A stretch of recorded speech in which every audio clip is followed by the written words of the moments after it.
Assalamualaikum warahmatullahi wabarakatuh. Kembali bersama Miss Rahmi ya. Kita belajar ke bab berikutnya. Kali ini kita akan belajar tentang kemagnetan. Ya, bab kemagnetan ini dibagi beberapa bagian. Ya, ini pertama adalah kemagnetan yang pertama nih. Ya, apa aja kita bahas? Kita lanjut. Nah, kita lihat asal usul kemagnetan dulu. Ya. Nah, kata magnet berasal dari kata magnesia, yaitu merupakan nama suatu daerah di Asia Kecil. Ya, di mana di sana ditemukan batu besi lebih dari 2000 tahun yang lalu. Ya, bangsa Cina sudah menggunakan petunjuk arah kompas magnetik dalam pelayaran kira-kira mulai tahun 1200 ya. Jadi ternyata kompas itu menggunakan magnet gitu ya. Mana selanjutnya kita lihat. Kita akan bahas sekarang tentang bahan magnetik ya, bahan magnetik dan non magnetik. Apa bahan magnetik itu? Bahan yang dapat ditarik kuat oleh magnet dan dapat dimagnetkan. Dimagnetkan nanti dijadikan magnet gitu ya. Jadi bahan magnetik itu adalah bahan yang dapat ditarik kuat oleh magnet dan dapat menjadi magnet. Contohnya apa? Ada besi, baja, nikel, kobalt. Ya, nanti kalian bisa browsing sendiri lah ya, atau dibaca di bukunya juga ada. Kemudian bahan non magnetik terdiri dari bahan paramagnetik dan bahan diamagnetik. Ya, bahan paramagnetik itu apa sih? Yaitu bahan yang ditarik dengan lemah oleh magnet dan tidak dapat dimagnetkan, tidak dapat dijadikan magnet maksudnya ya. Jadi bahannya lemah, ditariknya oleh mesin magnet juga lemah ya, dan dia tidak bisa dijadikan magnet. Contohnya apa? Ya, di sini ada aluminium dan platina. Bahan diamagnetik, bahan yang ditolak dengan lemah oleh magnet dan tidak dapat dimagnetkan. Ya, jadi dia ditolak, dia nggak ditarik. Kalau paramagnetik masih lemah ditariknya ya, tapi kalau dia magnetik dia sangat lemah gitu, dan dia pastinya tidak dapat dimagnetkan. Contohnya seperti seng dan bismut. Kita lanjut ke penjelasan tentang magnet ya. Magnet terbuat dari logam seperti besi dan baja. Magnet memiliki berbagai bentuk dan dinamakan sesuai bentuknya. Nah, kita lihat ini ada namanya bentuk batang ya, makanya disebut dengan magnet batang. Di sini ada magnet silinder, disebut dengan ya sini magnet karena bentuk silinder jadi magnet silinder. Ini juga berbentuk jarum, maka disebut dengan magnet jarum. Ini magnet berbentuk U ya, disebut juga magnet U atau magnet ladam. Ya, ladam itu disebut juga magnet U. Dan di sini ada magnet lingkaran ya. Nah, magnet memiliki dua kutub. Magnet selalu memiliki dua kutub, ada kutub utara atau North dan kutub selatan the South ya. Nah, kutub-kutub yang senama bila didekatkan dia akan tolak menolak, sedangkan kutub yang berbeda nama jika didekatkan akan saling tarik menarik ya. Ini sama seperti kemarin kita belajar muatan listrik ya gitu. Kemudian di sini kutub magnet adalah ujung-ujung magnet yang mempunyai gaya tarik atau gaya tolak besar ya. Jadi gaya tarik menarik terbesar itu terdapat pada kutub magnet, baik utara maupun kutub selatan. Nah, ini bisa dilihat gambarnya ya. Jadi kalau di sini ada sebuah magnet, kita sebar di sekitarnya besi-besi besi kecil ya, serbuk besi, maka yang menempel bagian terbesar adalah pada kutub-kutub magnetnya ya, kutub utara dan kutub selatan. Di sini banyak yang menempel serbuk besinya, itu menandakan bahwa pada ujung-ujung magnet terdapat gaya tarik atau gaya tarik magnet terbesar ya. Sifat-sifat kutub magnet. Kutub tidak senama akan tarik menarik. Kita lihat gambarnya ya, kita lihat seperti ini. Kalau tidak senama, kita lihat ini utara, ini selatan ya, ini utara, ini selatan ya. Jika ini didekatkan dia akan menarik, tertarik ya, mendekat, akan mendekat. Ini tanda panahnya, perhatikan, dia akan mendekat ya. Kemudian kalau kutub senama tolak menolak ya, di utara dengan utara maka dia akan menolak, dia akan menjauh gitu, ya. Kemudian kita akan bahas tentang magnet elementer. Ya, besi dan baja terdiri dari atom-atom magnet yang disebut magnet elementer. Ya, jadi magnet elementer seperti ini ya. Atom-atom magnet di bagian dalamnya ada magnet elementer. Besi dan baja yang tidak bersifat magnet, susunan magnet elementernya tidak teratur. Nah, seperti ini. Ini yang besi dan baja yang tidak memiliki sifat magnet. Ya. Seperti ini. Kemudian besi dan baja yang bersifat magnet, susunan magnet elementernya teratur. Nah, seperti ini. Ini benda magnet, benda yang magnetik seperti ini ya. Magnet elementer pada besi mudah diarahkan. Magnet elementer pada baja sukar diarahkan. Nah, jadi benda-benda yang bukan magnet ya, itu bisa dijadikan magnet. Ya, dengan cara apa? Dengan cara kita berusaha untuk membuat magnet elementer ini bentuknya teratur. Yang tadinya berantakan seperti ini menjadi bentuknya teratur.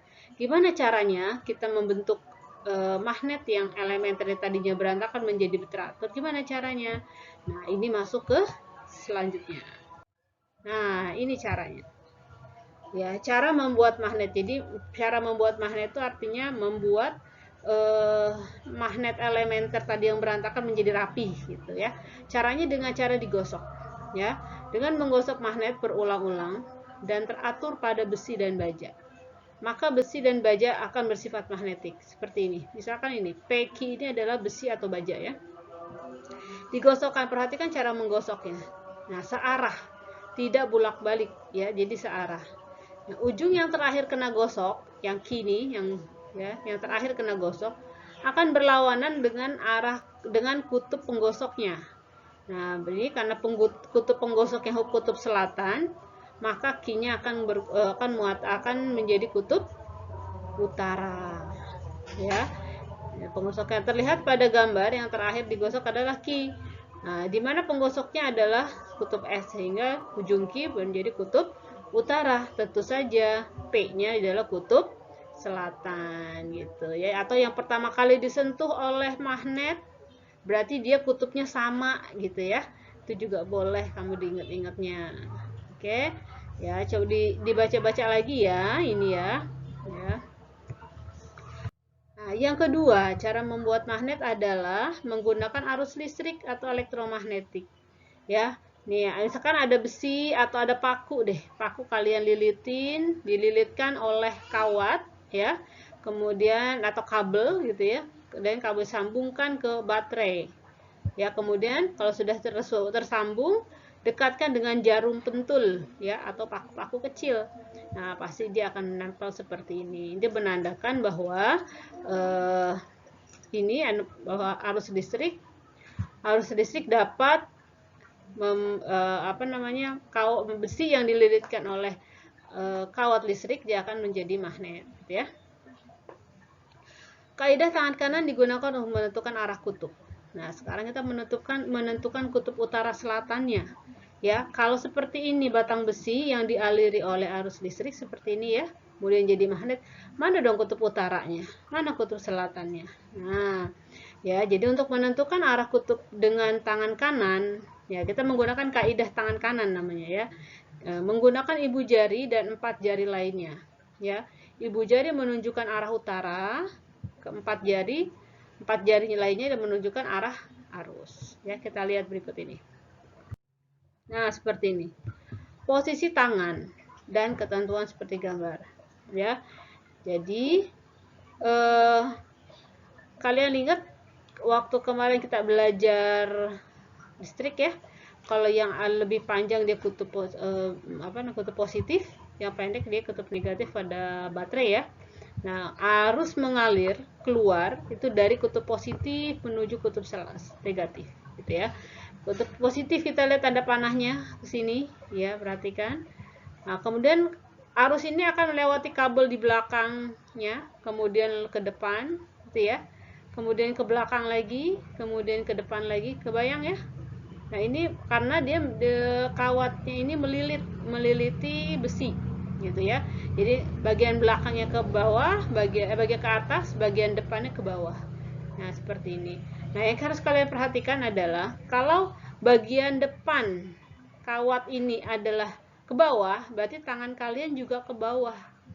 Nah, lihat, perhatikan gambar ini. Tangan kalian ke bawah, seolah-olah menggenggam. Seolah-olah kalian menggenggam. Ini pakai tangan kanan ya. Seolah-olah kalian menggenggam menggenggam besi. Ya. Nah, yang mana dong arah utara? Yang arah utara ditunjukkan oleh ibu jari. Ini utara. Ya, ini utara, berarti yang X adalah selatan. Ya.